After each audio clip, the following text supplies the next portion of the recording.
It's time to let the good times roll as Busch Gardens Williamsburg presents their 2025 Mardi Gras celebration.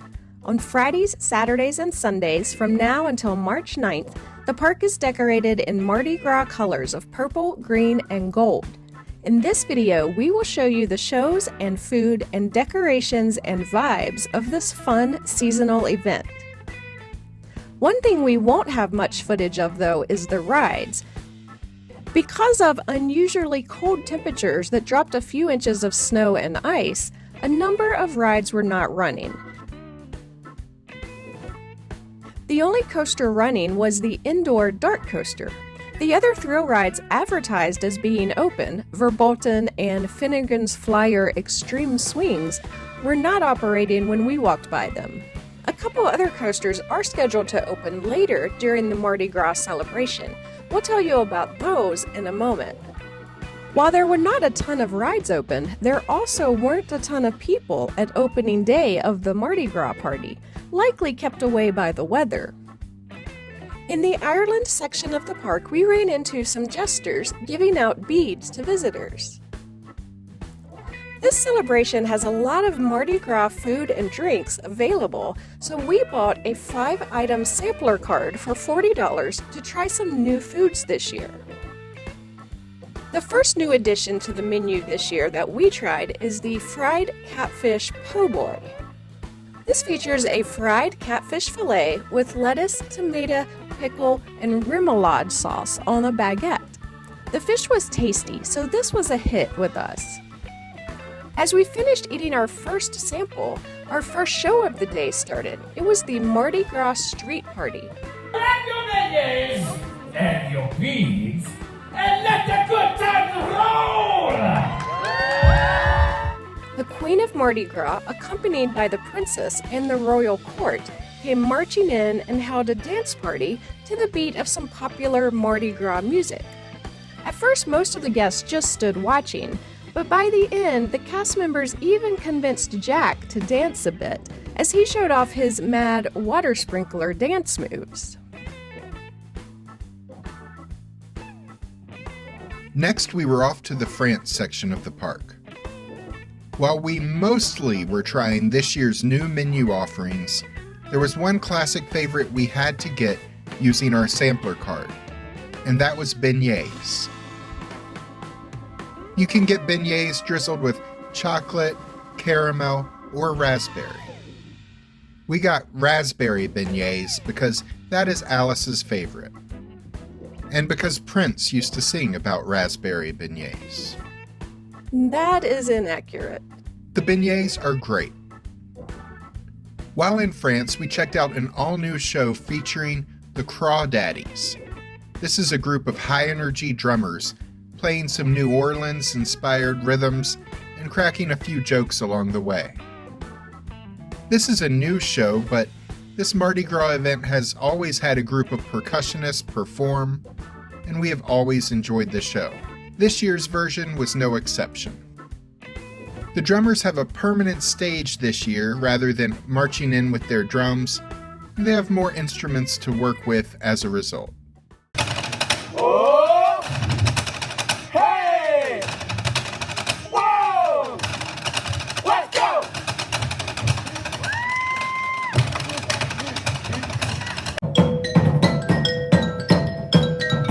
Whoa!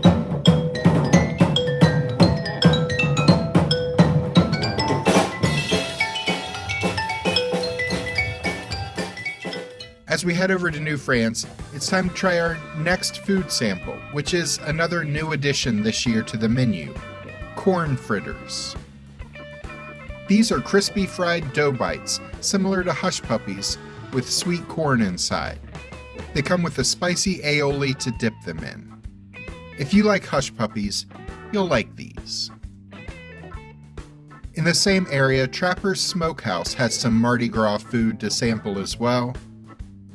Here we tried another new item on the menu this year, the Cajun Shrimp Boil.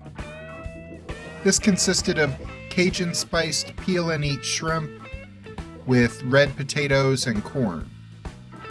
This was cooked really well, but it tasted kind of plain We didn't really taste the seasoning much.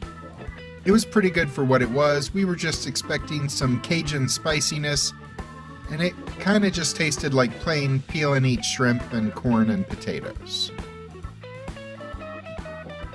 It was good that we got some food on our stomachs because next we were off to a top secret speakeasy. What looks like an innocent German candy store to most guests conceals a secret hideaway. You're led to a secret passageway through the broom closet, and if you know the secret password, you can gain entry to this bar. We have visited this place a couple times before to enjoy some drinks and the show. Well, we wanted to try it out again because they have a new show over drinks as the Burgermeister and his sister share traditions from the German celebration of Carnival, which is similar to Mardi Gras. We learned about these customs and there was some dancing and some fighting and some jokes. The $50 ticket to this experience includes 3 drinks. You can choose either 3 cocktails, 3 beers, 3 wines, or 3 alcohol-free mocktails. I tried the 3 cocktails, which are all inspired by German desserts. The first was my least favorite of the 3, inspired by red berry pudding. This featured Tito's vodka and raspberries. The second was inspired by apple strudel, featuring apple and pear cider with spiced rum. The third one was my favorite, which is inspired by Black Forest cake, featuring hot chocolate infused with cherry and a splash of amaretto. Jack ordered the mocktails, which they refer to as refreshers. These drinks were all similar to the cocktails that I enjoyed, but without the alcohol. There was a berry refresher, garnished with raspberries and strawberries. There was a drink inspired by apple pie, which was a mix of hot apple cider and pear cider. And finally, a cherry hot chocolate featuring Ghirardelli hot chocolate infused with cherry. Jack thought all of these mocktails were delicious. However, while $50 might seem like a reasonable price point for 3 cocktails or 3 beers and a show, that same cost seems excessive for 3 non-alcoholic drinks. But having said that, Burgermeister's Hideaway is a cool experience that we highly recommend. Elsewhere in Germany, we passed by Das Festhaus, a food hall that is also the site of the popular returning show featuring the New Orleans Jazz Band. We couldn't fit the show in with everything else we wanted to experience this year, so here's some footage of last year's show. A high-energy brass band takes the stage to perform some New Orleans jazz hits. By the way, if you're enjoying this video, click the thumbs up to give it a like. It will help this channel grow, and my boss Alice will appreciate your support. Next, we find ourselves in the Italy section of the park to see the Bourbon Street Brigade. This band features a duo of female singers backed up by a guitarist, keyboardist, and a drummer. They perform hits like Dolly Parton's Jolene, Sixpence None the Richer's Kiss Me, and Michael Jackson's Man in the Mirror, and more. While in Italy, we tried our 5th and final tasting sample, the Cajun mac and cheese. This was our least favorite of the foods we tried. The mac and cheese featured Cajun seasoning, shrimp, and andouille sausage mixed in. The mac and cheese was not very good though. It looked like it had been sitting out a while, and it wasn't very creamy or cheesy. It was just okay. With that, we head back to the England section of the park for the biggest and best of the Mardi Gras shows, Carnaval Imaginique. The tagline for this year's Carnaval Imaginique is a Jubilee celebration, as it is a part of this year's celebration of the 50th anniversary of Busch Gardens. This cirque-style show each year features a variety of amazing acrobatic displays and feats of strength and balance. In the past, this show featured a dance troupe performing, followed by one of the acrobatic acts, and then followed by more dancing while the stage gets set for the next act, and so forth. This year's show improved that a bit as it features less downtime while you're waiting for the next big act. The dancers and singers perform alongside the stunning circus acts, which I thought could result in too much happening on stage, but it actually really added to it. The focus was on the big acts, but there is almost always something going on to keep the audience entertained.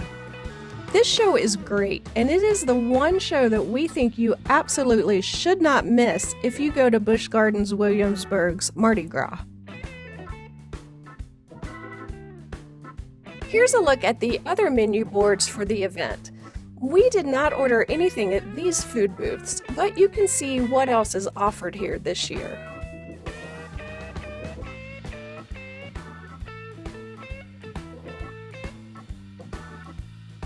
While only 2 roller coasters were scheduled to be running on opening day when we attended, Pantheon will open for this event starting January 31st, and then Apollo's Chariot will open for the event starting February 14th. So if you're a thrill ride fan, you would likely have more ride opportunities starting in mid-February. However, remember, January and February in Virginia can get cold. Not like Alaska cold, but cold. And Busch Gardens advertises that their rides may not run once temperatures get below 50 degrees. So depending on weather, you may not get any ride time at all. However, if you like trying Mardi Gras themed food and watching some good shows, then you can have an enjoyable time even if the rides do shut down. And you can enjoy the lower crowd levels that this park typically experiences this time of the year, too. Click the links at the end of this video for some other theme park fun. And don't forget to subscribe so you can see us the next time we're traveling through.